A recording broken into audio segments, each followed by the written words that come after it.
বিসমিল্লাহির রহমানির রহিম। আসসালামু আলাইকুম দর্শক, কেমন আছেন? আশা করি ভালো আছেন। আমিও ভালো আছি।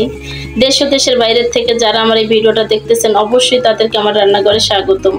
আজকে আমি দেখাবো ম্যাঙ্গো লাচ্ছা লাড্ডু। তো আমার ম্যাঙ্গো লাচ্ছা লাড্ডুগুলো কিরকম হয়েছে দেখতেই পাচ্ছেন। একদমই একটা ইউনিক একটা লাড্ডু। তো এটা আমি কেটে দেখিয়ে দেব কেমন হয়েছে।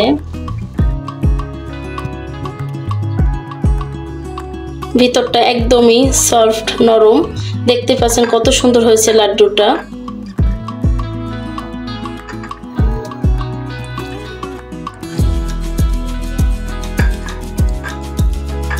খুবই টেস্ট ভালো আসছে।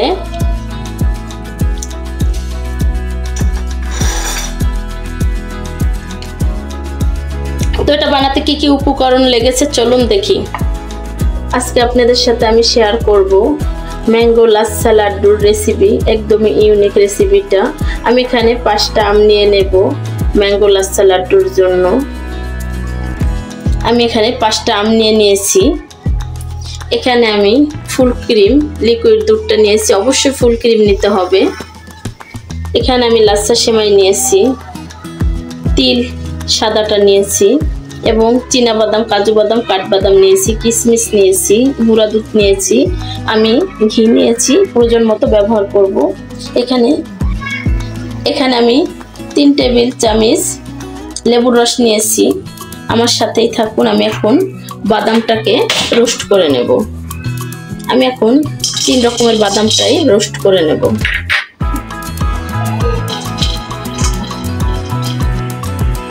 দর্শক, এখন আমি দুধের ছানাটা করে নেব।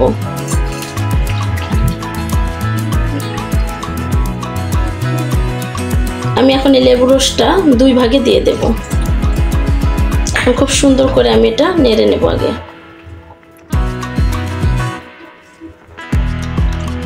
লেবু রস দেওয়ার পরে জালটাকে একদমই কমিয়ে দেওয়া যাবে না, মিডিয়াম হিটে রাখা লাগবে। এখানে আমি 5টা আমের জন্য 700 গ্রাম দুধ ব্যবহার করেছি ছানা কাটার জন্য। আপনারা চাইলে কম বেশি করে নিতে পারেন।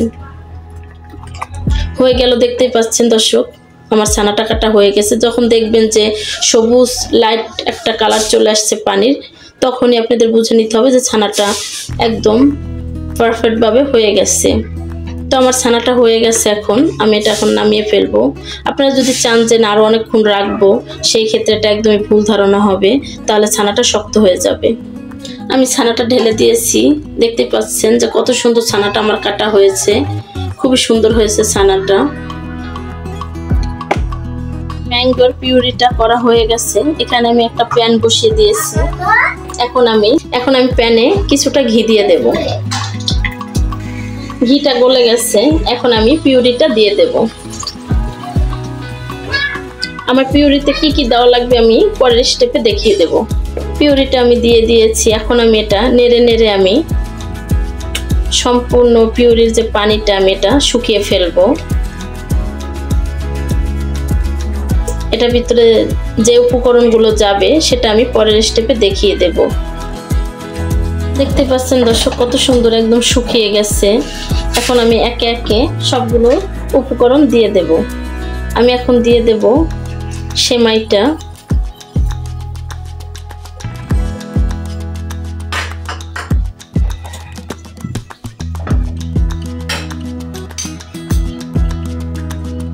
এখন আমি দিয়ে দেব কিশমিশ।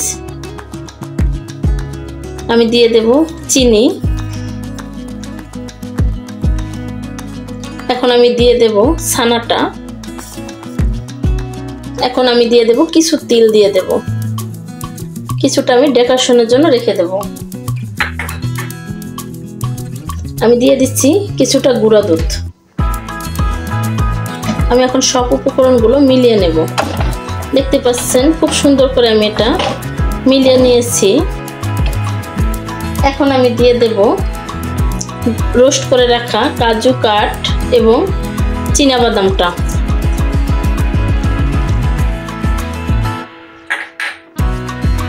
আমি যে দুধটা রেখে দিয়েছিলাম কিছুটা, সেটা এখন দিয়ে দেব বাদবাকিটা। এখন আমি আবার নেড়ে মিলিয়ে নেব।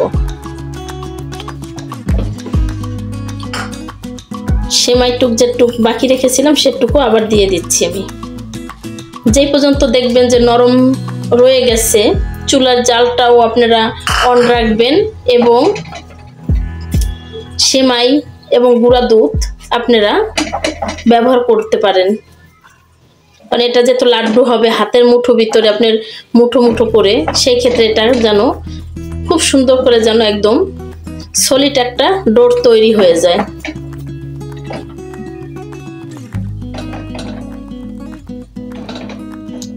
খুব সুন্দরভাবে আমার তৈরি হয়ে গেছে ম্যাঙ্গো লাড্ডুর ডোরটা। দেখতে পাচ্ছেন একদম সম্পূর্ণ একদম টেনে শুকিয়ে যেভাবে আমার প্রয়োজন সেটা হয়ে গেছে। এখন আমি চুলাটা অফ করে দেবো, এটা ঠান্ডা করে নেব। এটা একদমই ঠান্ডা হয়ে গেছে, দেখতে পাচ্ছেন একদম ঠান্ডা হয়ে গেছে এবং খুব সুন্দর দেখতে পাচ্ছেন, খুব সুন্দর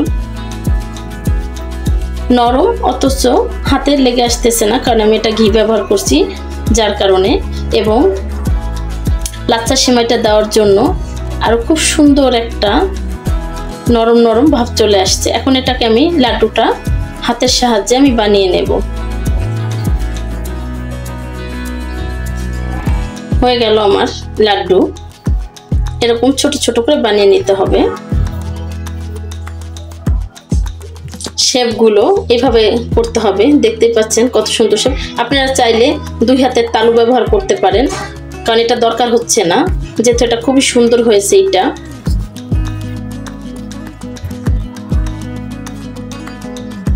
আপনারা এইভাবে করে 1 হাতের সাহায্যও পারেন, চাইলে 2 হাত দিয়েও পারেন। দেখতে পাচ্ছেন 1 হাত দিয়েও কিন্তু খুব সুন্দর হয়ে যাচ্ছে।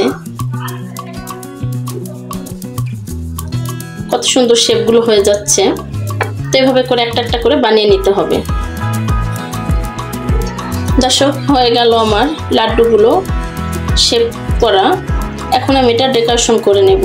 দেখতে পাচ্ছেন খুবই সুন্দর হয়েছে। এটা যখন খাবেন কামড়ে কামড়ে বাদাম এবং তিল মুখে লাগবে, খুবই সুন্দর একটা স্মেল এবং খুবই টেস্ট ভালো আসবে। এখানে আমি নিয়েছি সেমাইটা একদম গুঁড়ো করে, এখানে নিয়েছি আমি গুঁড়া দুধ এবং তিলটা। এখন আমি 3টা উপকরণ মিলিয়ে ফেলবো। হয়ে গেছে মিলানো। এখন আমি এখান থেকে কিছু লাড্ডু এরকম নিয়ে এটা মিলিয়ে ফেলবো ডেকোরেশনের জন্য।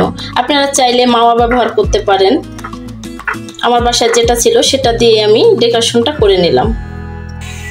দর্শক, হয়ে গেছে আমার ম্যাঙ্গো লাচ্ছা লাড্ডু। দেখতে পাচ্ছেন কতটা ইউনিক এবং কতটা সুন্দর হয়েছে। আমি আপনাদেরকে একটা কেটে দেখিয়ে দেব কেমন হয়েছে। তো আমার রেসিপিগুলো যদি ভালো লেগে থাকে অবশ্যই লাইক, কমেন্ট, শেয়ার করে দেবেন, সাবস্ক্রাইব করে দিয়ে আমার পাশে থাকবেন। যে সমস্ত বন্ধুরা এখন আমাকে সাবস্ক্রাইব করেন নাই অবশ্যই আমাকে সাবস্ক্রাইব করে দেবেন। যারা ফেসবুক থেকে দেখতেছেন তারা অবশ্যই ফলো দিয়ে রাখবেন। আপনার বাসা অবশ্যই ট্রাই করে আমাকে কমেন্টে জানাবেন কেমন হয়েছে আমার ম্যাঙ্গো লাচ্ছা লাড্ডুগুলো। যে সমস্ত বন্ধুরা আমাকে কমেন্ট করেন আমার খুবই ভালো লাগে। অবশ্যই আপনারা আমাকে সবসময় কমেন্ট করে উৎসাহিত করবেন, আমি যেন ভালো ভালো কন্টেন্ট আপনাদেরকে উপহার দিতে পারি এবং ইউনিক। তো আজকে ভিডিও এই পর্যন্তই। দেখা হবে নতুন কোনো কন্টেন্ট নিয়ে। ভালো থাকবেন, সুস্থ থাকবেন, আশপাশে মানুষকে ভালো রাখবেন। এতক্ষণ আমার সাথে যারা ছিলেন তাদেরকে অসংখ্য ধন্যবাদ। আল্লাহ হাফেজ।